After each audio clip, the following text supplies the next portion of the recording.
ఈ మీటింగ్కి ఎవరెవరు వచ్చారో ఐడెంటిఫై చేయగలుగుతామంటే దానికంటే శక్తి ఏం కావాలని మిమ్మల్ని అడుగుతున్నా. మీరంతా కూడా ఐటీ పిల్లలు కాబట్టి మీరు ఇంకా బాగా అర్థం చేసుకోగలుగుతారు. రెండోది, నేను చేసిన పని ప్రతి ఒక్క సిటిజన్ని పుట్టినప్పటి నుంచి అందరికీ ఆధార్ అథెంటికేషన్ చేస్తున్నాం.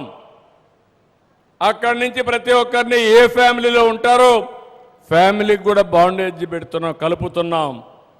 ప్రతి ఒక్క ఇల్లు జియో ట్యాగింగ్ చేస్తున్నాం. రేపు ఏదైనా ఒక విపత్తు వస్తే ఎవ్వరు చెప్పక్కర్లేదు, ప్రోగ్రామ్ చేసి వాళ్ళకు మెడిసిన్స్ కావాలన్నా ఫుడ్ కావాలన్నా డ్రోన్స్ ద్వారా పంపించే పరిస్థితి వస్తుందని చెప్పి కూడా నేను మీకు తెలియజేస్తున్నా. ఇంకో పక్కన ఈరోజు నేను గవర్నమెంట్ ఆఫ్ ఇండియా కానీ గవర్నమెంట్ ఆఫ్ ఆంధ్రప్రదేశ్ కానీ ఇచ్చే సంక్షేమ కార్యక్రమాలు లేకుంటే మనం అందించే సేవలన్నీ కూడా ఇంటిగ్రేట్ చేస్తున్నాం. ఇక్కడి నుంచి ఏ విధంగా వాళ్ళ ఆరోగ్యాన్ని బాగు చేయాలి, చదువు విషయంలో ఏ విధంగా మనం క్యారియర్ బిల్డప్ చేయాలి, ఏ విధంగా వాళ్ళ ఆదాయం పెంచాలని ఆలోచిస్తున్నాం. ఈరోజు ఒక్క విషయమే మీకు చెప్తున్నాను. డేటా ఉంది, హిస్టారికల్ డేటా, టూల్స్ ఉన్నాయి, ఏఐ వచ్చింది, నాలెడ్జ్ ఉంది, ప్రపంచమంతా ఎక్కడుండే నాలెడ్జ్ కూడా తీసుకునే అవకాశం వచ్చింది. కంప్యూటింగ్ ఇంకో పక్కన రియల్ టైం డేటా ఉంది, సెటిలైట్స్ వచ్చాయి, డ్రోన్స్ వచ్చాయి, సీసీటీవీ కెమెరాలు ఉన్నాయి, వేరబుల్స్ ఉన్నాయి, ఐఓటీస్ ఉన్నాయి, రియల్ టైం డేటా వస్తుంది. ఇవన్నీ ఉపయోగించుకొని రియల్ టైం సొల్యూషన్ కూడా 90-95% మనం ఇచ్చే అవకాశం వస్తుంది. ఇది ప్రివెంటివ్ హెల్త్ కావచ్చు, అగ్రికల్చర్ ప్రొడక్టివిటీ, మార్కెటింగ్ కావచ్చు, లేకపోతే ఏదైనా చేసే అవకాశాలు వస్తున్నాయి. అందుకే నేను అన్నాను మనం అందరం కూడా ఒక ఇన్స్పైరింగ్ టైంలో ఉన్నామని. అది చేసే శక్తి కావాలి. ఆ శక్తి భారతీయులకు ఉంది. మీరు ఒక్క విషయం గుర్తుపెట్టుకోండి, 91లో ఆర్థిక సంస్కరణలు వచ్చాయి. ఈ తెలుగు బిడ్డే పివి నరసింహారావు గారు ఆర్థిక సంస్కరణలు ప్రారంభించారు. అదే సమయంలో మిడ్-90లో టెక్నాలజీ వచ్చింది.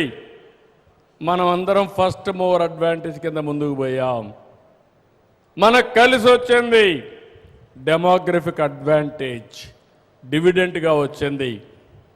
యువత ఏ దేశంలో ఉన్నారో ఆ దేశానికి భవిష్యత్తుకు భరోసా లేదు. అందుకే ఈరోజు భారతీయులు ఎక్కడ పోయినా బ్రహ్మాండంగా చేస్తున్నారంటే అదే కారణం అని చెప్పి కూడా నేను మీకు తెలియజేస్తున్నా. ఇక్కడ నేను ఆలోచించేది సంపద వస్తూ ఉంది. నేనే సెకండ్ జనరేషన్ రిఫార్మ్స్ కూడా తీసుకొచ్చాను. పవర్ సెక్టర్ కానీ ఇన్ఫ్రాస్ట్రక్చర్లో తీసుకొచ్చాం. దీనివల్ల ప్రజలకు బెనిఫిట్స్ వచ్చాయి, కొంతమందికి డబ్బులు వచ్చాయి.